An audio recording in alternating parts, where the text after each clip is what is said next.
Okay, investors, let's talk about market timing the stock markets. I'm going to be frank. It's the glorious pot of gold at the end of the rainbow. It's the unicorn of tactical stock investing. Investors, it's the Honus Wagner T206 or the Mickey Mantle Topps 1952 rookie card of baseball card collecting, or that Ferrari 250 GTO of car collecting.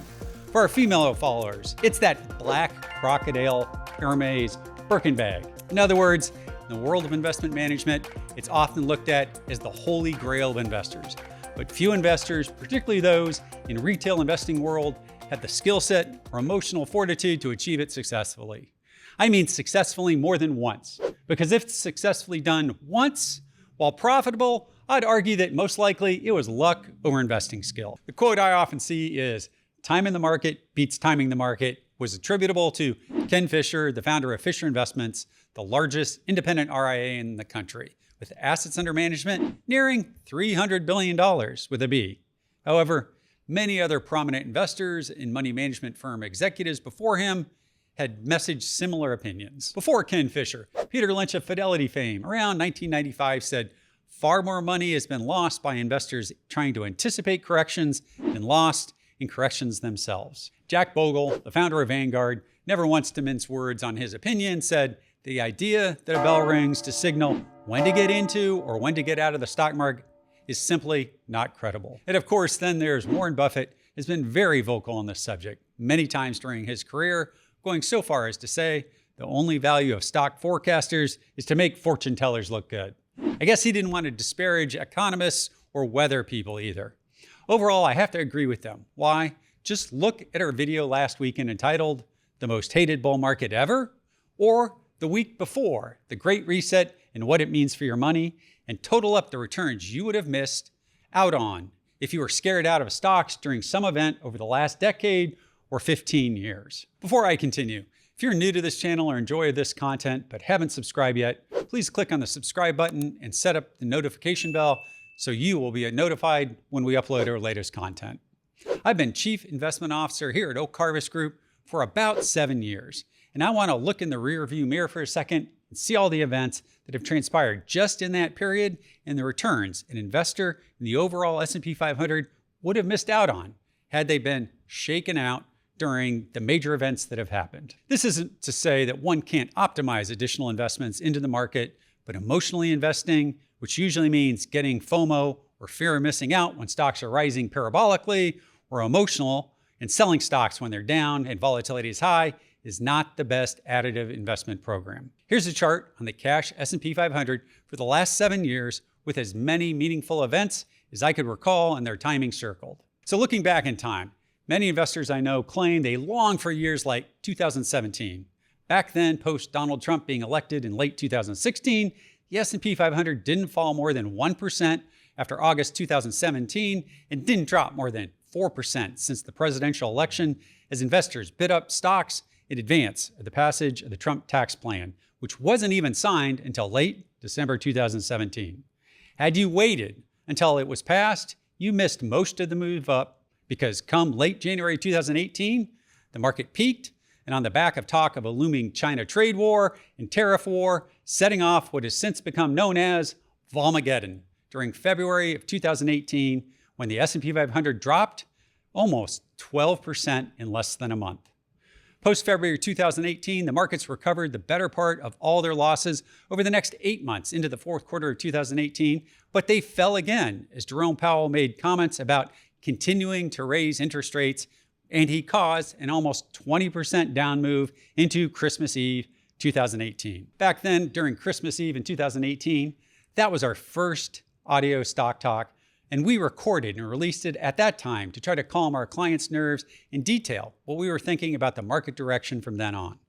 By New Year's Eve 2019, Jerome Powell had reversed course and discussed more dovish policies, and the markets were able to exhale and continue marching higher on stable growth and earnings into late first quarter of 2020, when the truly unpredictable hit.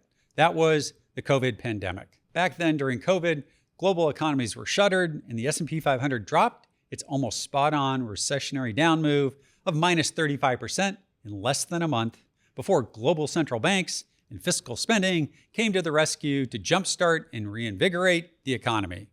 From April 2020 until late 2021, the S&P 500 gained a near historic 120%, making new all-time highs near 4825 before growth peaked and inflationary pressures grew too excessive, causing the Federal Reserve to begin to message an interest rate hiking cycle was to begin shortly. In late February of that year, flashback and remember the media news stories during this time. A heated 2020 presidential election won by President Biden. Conservative media networks opined the stock markets and economy would crash that year. Neither did. Russia invaded Ukraine, and there was talk of $200 barrel in oil. Remember all those calls? Where does oil sit now? 2.5 years later, around $80 a barrel, initially down from its short-term spike of about $120. The most interesting thing to me during that time period is the prescient forecasting ability of the overall market, because by the time the Fed started hiking interest rates in mid-2022, the S&P 500 had already dropped about minus 25% into early June, the exact same month that inflation reading peaked at over 9%. The rate hiking cycle began, but if you waited this long to sell, there was only about a minus 2.5% downside left into October 2022, totaling down minus 27.5% from the early 2022 peak. Investors, the Federal Reserve was outraising rates materially and fast in late 2022 and in the first half of 2023. And what happened in stocks? Yes, they rallied almost 32% into the summer of 2023. Markets then sold off in their normal seasonal pattern in October of 2023 as the economy slowed, and many media outlets were discussing looming stock market crashes, recessions, and replays of 1987, none of which occurred. The Israeli-Hamas war started in October of 2023. And did the stock market tank? Nope. It was already moving down on economic slowing. What happened? Interest rates peaked, earnings started to reaccelerate, and stocks? Well, stocks have now returned nearly 40% since that low. This time period includes the presidential candidate dropping out and being replaced, another one being shot at, and the horrific war going on between the Israelis and Hamas, escalating in the Middle East, and the ongoing war in Ukraine. As I said last week, almost every year the S&P 500 has gained the last 14 years. I recall hearing from many in the financial media that this is the most hated bull market ever. And every year until now, I've disagreed with these calls. Until now, why? Well, if you want to know more, check out our last week's video. I'll include a link in the description below. Investors, yes, this is one of the most hated bull markets over the last 40 years. Market timing is hard and generally not a good idea for investors. Why? Because you must be right twice, getting out and getting back in. And more specifically, you must be right both on price and time multiple times. Investors, I've developed some tools that do help in identifying risky time periods when one should go slower in their investing program, or better time periods when you should speed up their program. But nothing is perfect. No system is perfect. And no, AI will not be the answer to this question, even with the billions of dollars being spent there. Even with a system, the hardest thing to do is to be patient, waiting for the stars to align to act or react, and use the system because most of the time, the economy wants to grow, and stocks, or at least the overall broad indexes, want to appreciate. Historically, our economy has grown over years and decades. Historically, the odds are higher that stocks appreciate over 3, 5, 7, or 10 years, and the longer one holds them, the higher the batting average for a positive outcome. Over time periods measured in multiple years, stocks or ownership equities have proven a better inflation hedge than most other asset classes, as they can appreciate with their revenue and earnings growth, which are functions of both unit growth and pricing growth minus their costs over time. Take a look at this great graphic from Capital Group showing the longer the holding period measured in years, not days, weeks, or months, for the overall S&P 500, the higher the likelihood of a positive experience in return.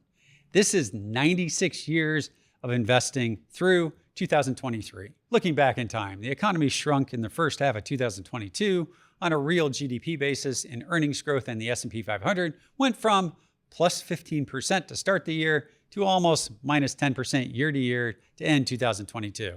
And what happened to the overall S&P 500 during this period? Yep, you guessed it, it declined hard.